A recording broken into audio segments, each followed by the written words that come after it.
Bueno, pues vamos a empezar. Me imagino que ahora vendrá un poquito más de gente que me está diciendo que llega un poco tarde. Y nada, en primer lugar quiero agradecer a Pepe que haya pensado venir aquí a Narila a presentar su libro, ya que, bueno, pues uno de sus pilares fue su abuelo. Y su abuelo pues era de aquí, de Narila, que aunque se fue muy joven, pero según los cuentos, un poquito el rato que estaba hablando con él, las veces que he hablado con él, pues me contaba de que realmente su abuelo le contaba tanta vivencia que aquí en Narila que siempre lo ha tenido en referencia a él y su hermano, que aquí está Jorge también. Y bueno, pues siempre decían, ay, algún día me gustaría presentar el libro en Narila, pues le propuse que ahora en la fiesta, que es cuando el pueblo tiene gente, pues sería el momento perfecto pues para poder hacerlo. Y también darle gracias a los mayordomos de San Roque que le ofrecí la posibilidad de poder hacerlo y dijeron que sí, que encantado. Pues yo quiero solamente presentar a Pepe poquito porque realmente el protagonista es él hablará de su libro y solamente pues deciros que es una persona entrañable. Me ha gustado muchísimo hablar con él porque es de estas personas que te cuenta su historia, su vida. La historia está reflejada en el libro de una manera que te engancha el escucharlo, con lo cual me imagino también que yo he empezado a leer el libro, llevo poquito, pero es verdad que cuando empiezas a leerlo, pues te provoca seguir leyéndolo. He descubierto una persona porque aparte de superarse como persona él propiamente dicho, ha sido un luchador y sigue siendo un luchador. Toda su trayectoria, que incluso son historias que reflejan el libro, que aunque no es una biografía, sí es verdad que está lleno de historias, de evidencias que él ha vivido y que a lo mejor al leerla muchos de nosotros nos podemos ver reflejados en gran parte de cosas, historias que aparecen en él. Por la época, por quizás más nuestros padres, aquella época en la que era tan difícil que todo el mundo tuviese pues, los mismos derechos, las mismas igualdades y que todo el mundo las necesidades las tuviera cubiertas.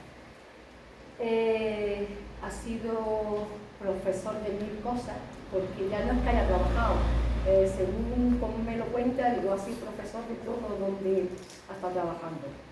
Y me quedo con, el libro podéis descubrirlo, pero me quedo con sus 14 años en una biblioteca,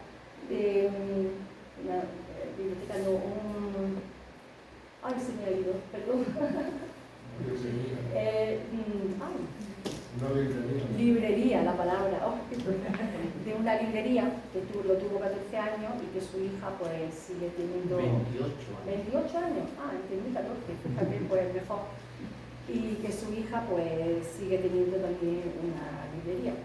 Luego, pues también aparte de toda esa trayectoria que descubriréis cuando él os la cuente, también a los 69 años se matriculó en la Universidad de Málaga en el grado de Derecho, el cual lo terminó en 4 años y evidentemente con la edad que tiene no se dedica no ejerce como abogado, pero sí de una manera altruista, ya que colabora con el proyecto Acoge en Málaga, ayudando a los inmigrantes en todo lo que necesite, pues temas legales y demás, ¿no? Otra curiosidad es que a la hora de cuando se matriculó en la Universidad de Madrid de 45 años, pues cuando terminó su grado tenía que tener evidentemente el B1 de idioma, ¿no? Y me comentaba que en la Universidad mayor de 45 años es muy difícil que la gente ya tenga una preparación de idiomas como puede tener la gente joven, con lo cual sigue luchando para ver si de una manera u otra se pudiera convalidar o quitar, no sé cómo decirlo, el hecho de que los mayores de 45 años, en el caso de 60 y algo, pues que sea una obligación tenerlo. Con esto quiero decir que sigue luchando define muy bien a esta persona. Son historias de amor y lucha. Así que yo sin más, bueno, sí me gustaría leer una cosa que me mandó, que habla de Narila un poquito, porque ya que estamos aquí y en honor a su abuelo, Antonio Juárez Ruiz, pues casi todos los Juárez al final son parientes del padre de Pepe. Y sí me gustaría, porque me ha gustado, porque es algo de sentimiento, ¿verdad?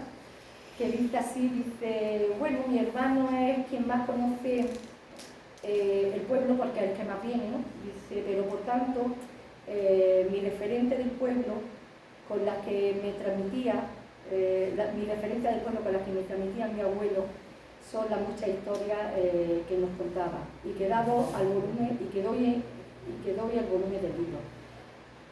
Y lo he podido expresar. Muchas de ellas no las he podido poner porque el libro ya es bastante inmenso en páginas. Las historias que me contaba, las narraciones numerosas de su querido pueblo, creo que ajustan mucho a la realidad.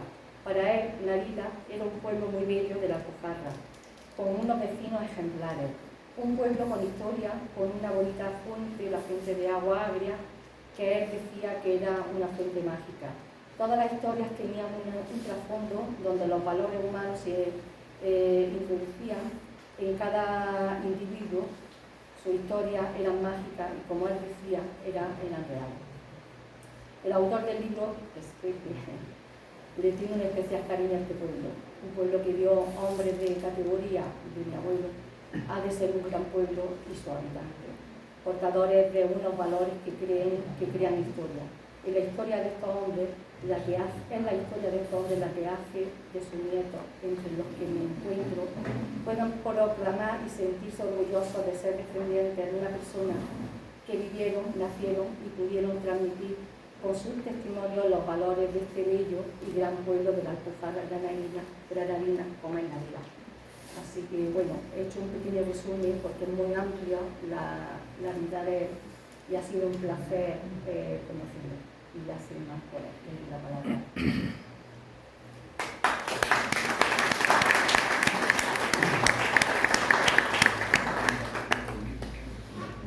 Bueno, lo primero que tengo que decir que gracias por vuestra asistencia, y quiero agradecerle a Juan y a los que han colaborado, entre ellos mi hermano, para organizar este acto donde yo pueda presentar el libro aquí, porque yo por mi cuenta no hubiera podido venir nunca. El libro, que no asuste, tiene muchas páginas, como veis. De hecho tenía 200 más, lo que pasa es que le tuve que quitar 200 porque si no ya no cuadraba. Es un libro que no quiero que lo veáis como una novela, porque realmente lo he planteado que no es una biografía mía y no es un libro de historia, porque siendo una novela me permitía unas libertades que si hubiera sido una biografía o un libro de historia me tenía que encorsetar, y de esta manera no, de esta manera tenía libertad para explicar las cosas. Incluso lo que cuento de mi abuelo, si hubiera sido un libro de historia, pues no podría haberlo hecho, porque tenía que contar la realidad tal como fue. Y de esta manera, el ser historias mágicas, el autor tiene una serie de libertades también.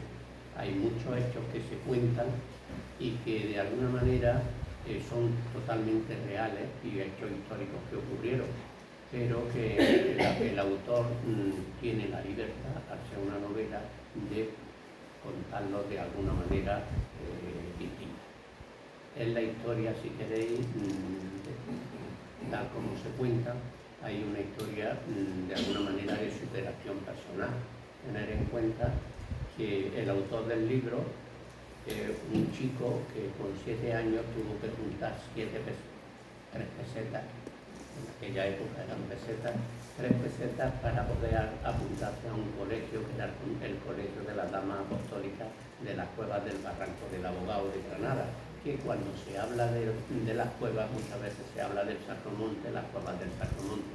Estas son las cuevas del Barranco del Abogado, que están en el cementerio a la derecha pegada al Sacro. Eso era el barrio que desapareció en las inundaciones del año 62, desapareció. Y un niño que de alguna manera, y fijaros bien porque en aquel tiempo tuve que juntar las 3 pesetas para juntarme al Colegio de las Damas Apostólicas, y como no pude ir acompañado de mi familia, porque mi madre estaba en Barcelona, mis tías estaban trabajando y mi abuelo se tuvo que ir al campo, entonces tuve que ir solo a presentarme en el colegio para que me apuntaran. Pero mi abuelo, lo pongo claramente, me acuerdo que en ese momento mi abuelo me dijo cómo tenía que presentarme, cómo tenía que hablar con los profesores, es decir, me dio una clase de cómo tenía que presentarme, que fuera muy limpio. Entonces, tener en cuenta que yo cuando me recuerdo, al no tener padre en esa época, porque mi padre desapareció, fue mi abuelo el que en esos 5 años de la vida primaria mía tuve una referencia con él. Y tuve muchas anécdotas de esta persona. Voy a contar una cosa que es muy importante, que lo veáis como anécdota, en el tema de la palabra. Mi abuelo me enseñaba siempre que la palabra valía más que la firma. La palabra de un hombre es lo que más vale, decía. Y me acuerdo que en la huelga de la construcción del año 1970, que yo fui uno de los organizadores, fue la huelga esa donde murieron 3 albañiles, eso recordaréis. Bueno, pues yo estuve allí, y además tengo que recordar que uno de los curas que estuvo conmigo en aquella época y que era un cofrador, que era el cura obrero, la semana pasada, hace 15 días murió. Ya tenía 97 años y tengo que hacer referencia en varias ocasiones al cura, porque también tengo que hablar de Portugal con las referencias de la fuente agria y el Portugal, que también está el agua proteinosa, que hicimos una excursión. Bueno, pues entonces en este sentido, me acuerdo yo que buscaron al responsable que había, porque yo estaba de responsable del orden dentro de la catedral, de los enterrados, y salgo y me dice el sargento que todos los cascos, porque habíamos comprado cervezas 2 días antes, y estaban todos los cascos de las cervezas puestos en cajas en la verja que daba a la Gran Vía y para lateral a la fábrica. Pero entonces la policía dice que eran armas cortantes y que eso tenían que desaparecer de allí. Y yo le dije que no podía yo avisarle a nadie para que vinieran porque nos habían cortado las comunicaciones. En aquel tiempo no había móviles y nos habían cortado y estábamos. Y me dice el sargento, dice, mire, salga, llame a la fábrica que vengan a por ella. Digo, mire, no puedo salir porque si salgo no entro. Dice, porque está prohibido y no me dejan. Dice el sargento, dice, mire, lo único que yo tengo en mi poder es la palabra. Si yo le digo que salga usted, yo me comprometo a que usted entra otra vez. Entonces, pues quedamos en eso, salgo, hablo con la fábrica, cargamos las cervezas y le digo, y dice, ve, ya puede usted entrar, aquí no hay ningún problema. Digo, mi abuelo decía que su palabra valía lo mismo que la firma. Dice, porque seríamos la misma escuela. Entonces, eso es un caso claro en el que se ve que ya, fijaros vosotros, estamos hablando del año 53, 54, 55 al 70, que es lo de la huelga, y ahí tuve una enseñanza que tuve que recordar a mi abuelo. Pero es que hubo otro momento en que en aquella época acordamos nosotros que la cosa estaba tan miserable, tan mal, que tenían que ir la familia a lo mejor a quedarse en los cortijos, y mi abuelo apalabró de irse a Córdoba, al Mármol, y entonces ir toda la familia allí y cuidar el cortijo. Entonces eso es una forma. De hecho, mi madre nació en Lucena, en Córdoba. Es decir, no nació porque ya no le quedó más remedio que nacer allí. Entonces, ¿qué es lo que ocurría? Pues las familias se iban todos a trabajar allí. Y yo pues me fui con mi tío, me perdí y me encontraron unos hombres que habían allí de noche y que por lo visto eran, pues eso, eran unos que habían huido de la policía, de la Guardia Civil, que estaban escondidos en el monte.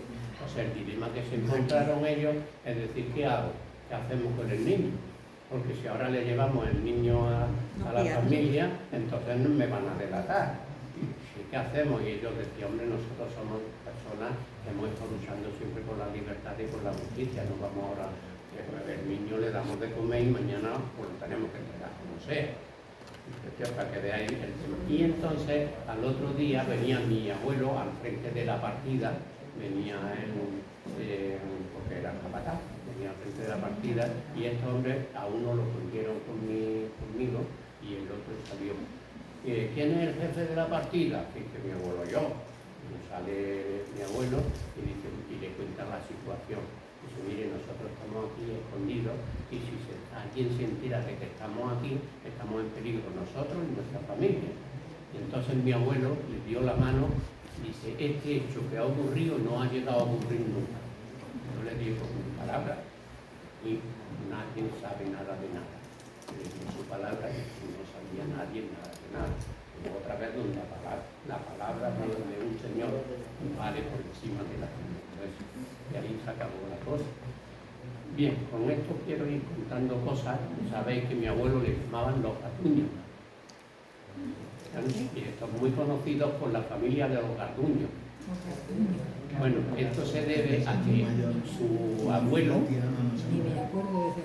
pues el abuelo de mi abuelo iba a ver a su novia, que no quería la familia que la viera. Y entonces vivía en una segunda planta. Mi abuelo subía por unas ramas que había por llegaba a la segunda planta, la otra se asomaba a la reja, allí se daban un beso, porque estaban con la reja puesta.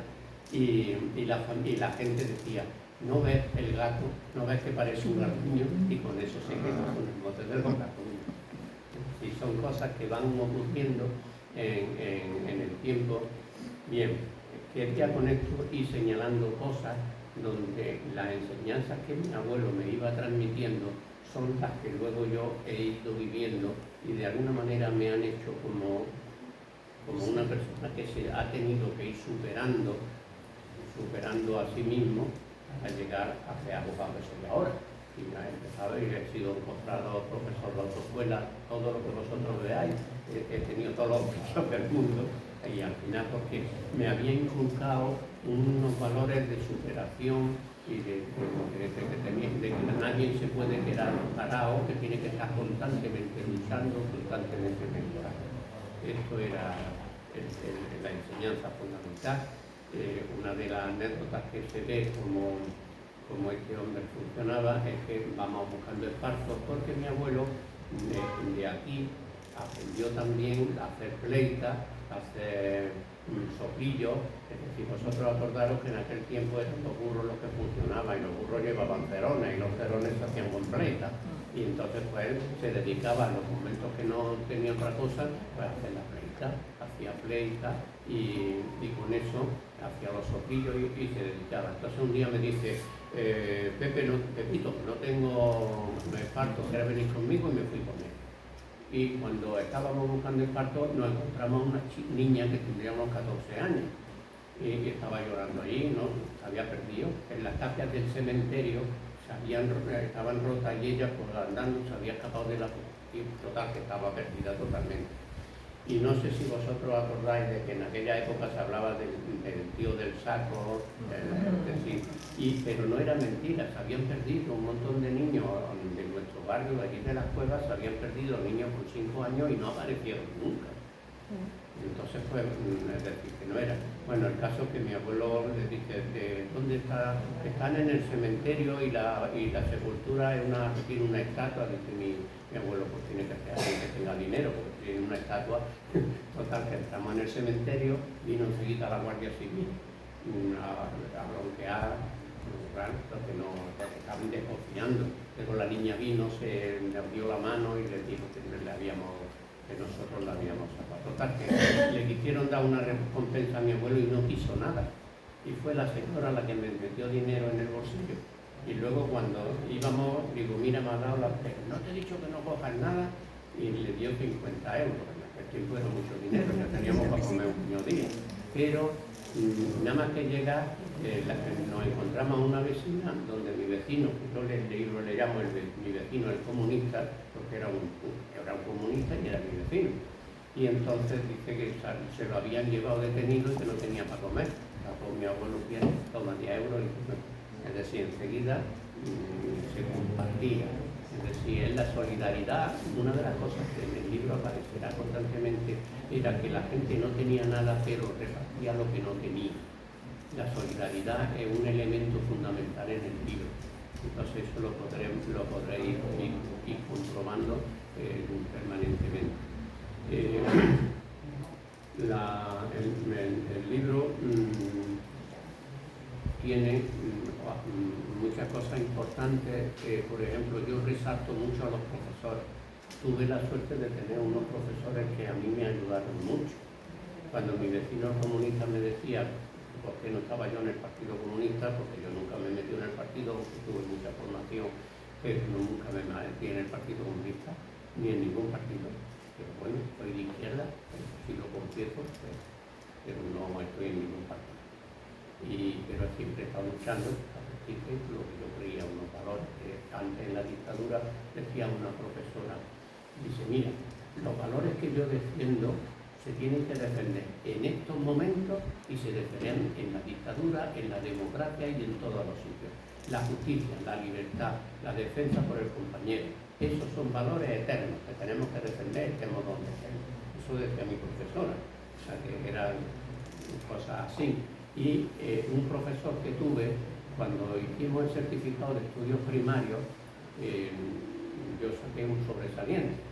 Pero eso no importa, lo importante es que nos dijo, a todos los que habéis aprobado os voy a inscribir en vuestra partida de nacimiento, porque sé que se os va a perder el certificado.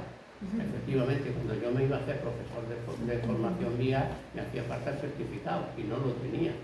Y entonces pedí la partida de nacimiento y allí consta, con nota marginal, que yo tenía el certificado.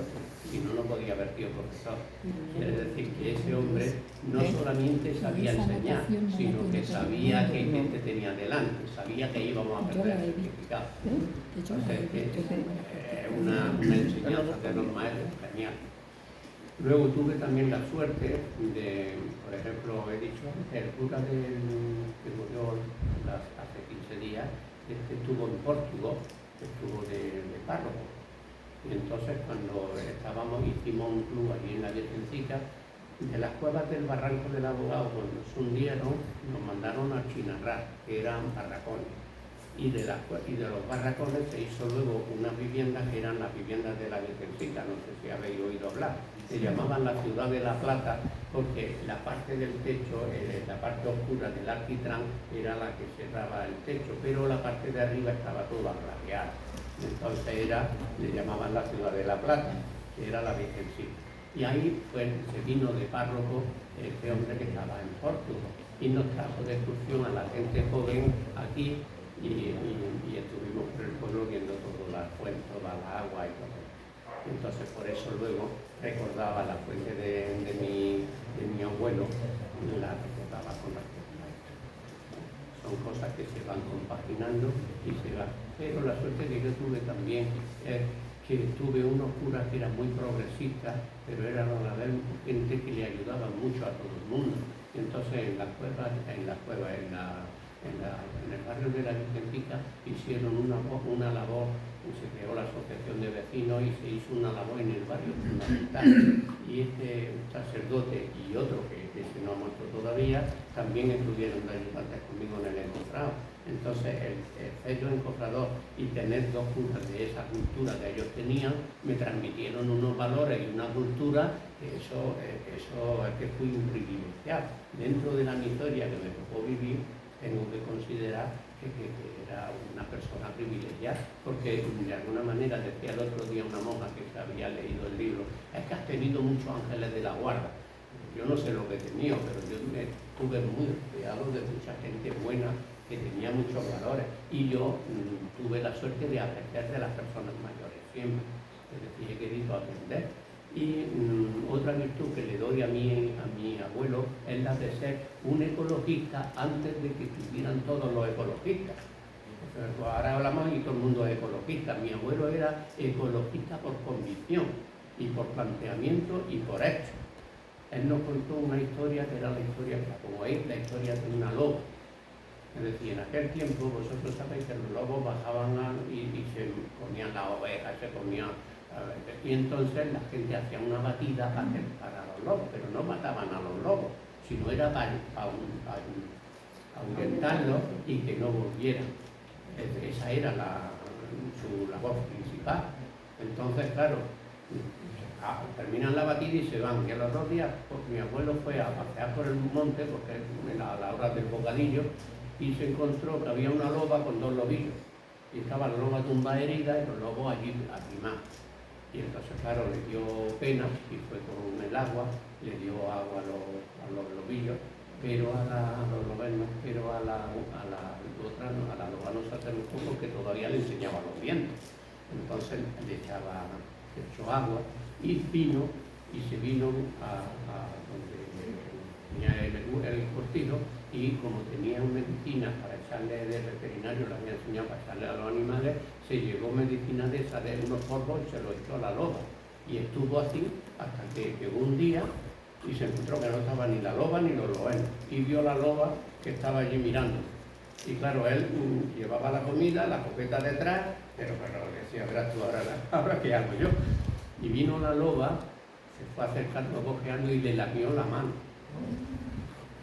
Y entonces dice, ahí nos dijo a mi prima y a mí, que nos estaba contando la historia, que nuestros semejantes, entre los que estaban los animales, teníamos que ayudarnos unos a otros, y que eso demostraba que los animales también tenían sentimientos.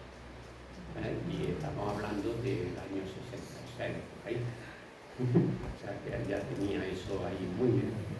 Bueno, pues historias de este tipo son las historias que hay en el libro. Es decir, hay historias que son imaginarias, pero que tienen un sustrato real, y hay otras historias que son totalmente reales, por ejemplo, lo que yo cuento del barrio de la Virgencita, lo que cuento del Chinarrá, lo que cuento de la huelga de la construcción de Granada, lo que cuento del encierro. Todo eso son historias reales que ocurrieron, son hechos que ocurrieron tal como yo los pongo, tal como yo lo veo. Pero no hay ningún encofrador de aquella época que haya escrito un libro y haya contado lo que vivió. Entonces quiere decir que en ese sentido sí soy una referencia. Bien, ¿qué pasa? Pues que todo esto significó que yo tenía que seguir luchando. Terminó todo esto, y lo que quiero decir es que esa lucha para mí no ha terminado. Seguí luego, cuando me casé, me fui a Málaga, y allí hemos seguido en la lucha, y ahora, cuando terminé la carrera de abogado, pues lo que estoy haciendo es echándole una mano a los extranjeros, porque yo estaba en mi época aquí, no encontraba el trabajo y me quería ir a Alemania. Lo que pasa es que justamente cuando ya tenía todos los papeles arreglados, me quedé porque no encontré trabajo. Pero eso era una realidad. Y entonces, para mí, decía, con todos los problemas que hemos tenido los trabajadores y todo eso, pero no tenés papeles, eso significa que encima está mucho peor. No solamente estás en un país extraño, sin trabajo, es que además no puedes trabajar porque no tienes papeles. Y por eso estoy echando la mano ahí. Pero, y para no ser más pesado, os dejo la presentación, y si queréis hacerme alguna pregunta. Digo, porque si no, puede parecer esto muy... No lo copia. Si tenéis alguna pregunta que hacerme, pues para... Que tenías un abuelo maravilloso. Y el nieto no fue muy malo. No, y el nieto creo que ha digerido muy bien todas sus enseñanzas. Sí, vamos, estupendo. Pues yo tengo una duda, y lo mismo lo cuentan en el libro, pero ¿cómo llegó con 7 años de aquí a Granada? ¿Había autobuses o cómo, con qué medio? No, en Granada yo vivía en el Barranco de la Abogado. Vale, entonces no había yo nací en el Albaicín, pero cuando tenía 3 años, mi familia se trasladó, mi madre, nos trasladaron a las cuevas del Barranco del Abogado, y desde allí ya estuve todos los 3 años. Cuando llegué bueno, luego no he contado que estuve con mi abuelo haciendo carbón en la tierra de Cazorla, y entonces nos enseñó lo que era un boliche, que no sé si vosotros acordáis, era el carbón de encina, que era el carbón de... Entonces, mis 2 tíos, los mellizos, y mi abuelo cortaban los troncos y luego hacían un boliche, que era un como un huevo más o menos, y ahí se iba requemando y se hacía carbón. Entonces pues yo estuve con ellos viendo cómo se hacía el carbón y vamos, comíamos, porque yo me acuerdo que comía gachas con picante por la mañana y al mediodía eran migas, y migas de maíz, de harina de maíz de la mala, que yo cuando dicen, yo las migas de pan me las como, pero las otras no las quiero ni ver, porque era comer todos los días el domingo. Bueno, por lo menos comíamos. Pero había momentos en que mi abuelo nos hizo cazuela de cáscaras de las patatas, se cogían las cáscaras y se quitaban. Y luego al otro día comíamos patatas con cáscaras y así comíamos otra vez la cazuela. Pero es que nos hacía hasta cazuela de bellota. O sea que era un elemento, vaya, por donde lo mirara. Entonces pues por ahí se iba haciendo todo.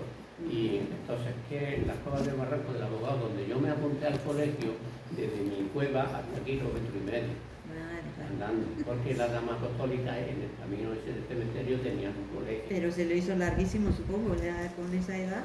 No, porque... Yo me acuerdo cuando con 6 años me apuntaron a la escuela y me llevaron dos veces. Pero cámbiate al tema de que no es que te apuntan, es que eres tú la que quieres apuntar. Entonces yo estaba tan ilusionado y quería apuntarme al colegio que a mí todo me parecía fácil. Claro. Aparte de otra cosa, de donde yo vivía teníamos que beber leche que se llamaba la leche americana, que había un sitio en el centro y nos daban unas cartillas de racionamiento y teníamos que coger la leche y la leche traerla a las cuevas, y había 5 o 6 kilómetros. Y eso tenía que hacerlo yo casi 2 días, cada 2 días. Era así. Si queríamos comer leche, pues eso 2 días.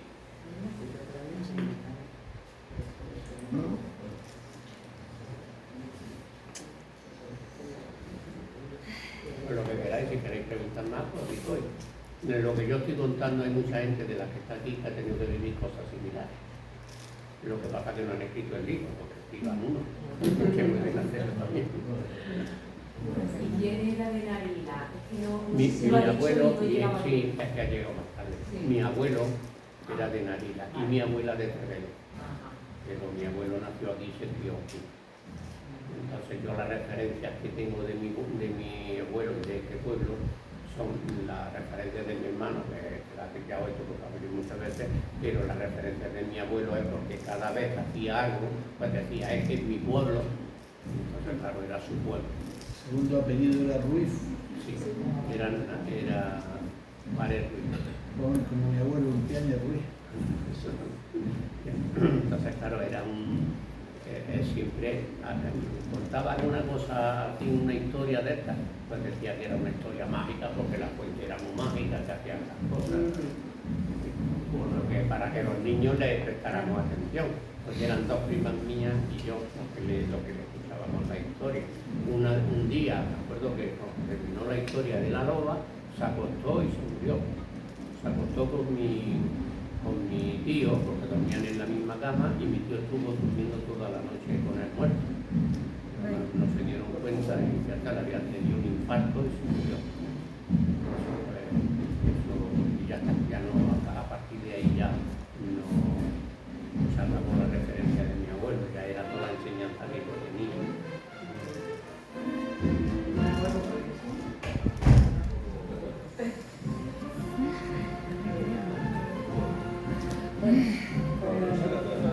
Si no tenéis más preguntas, pues sí, ya terminamos. Porque ya empieza la sesión y la gente ha recibido la misa. La verdad que bueno, un placer que haya venido, que bueno, porque tenga así una narina, también mi abuelo, que se hace que se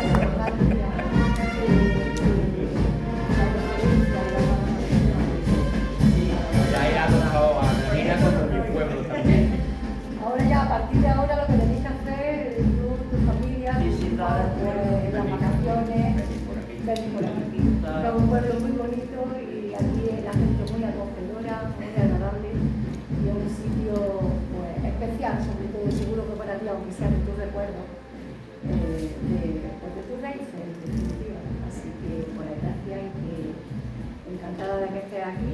y que ya sabes que aquí tienes a tu pueblo para cada vez que lo necesites, que la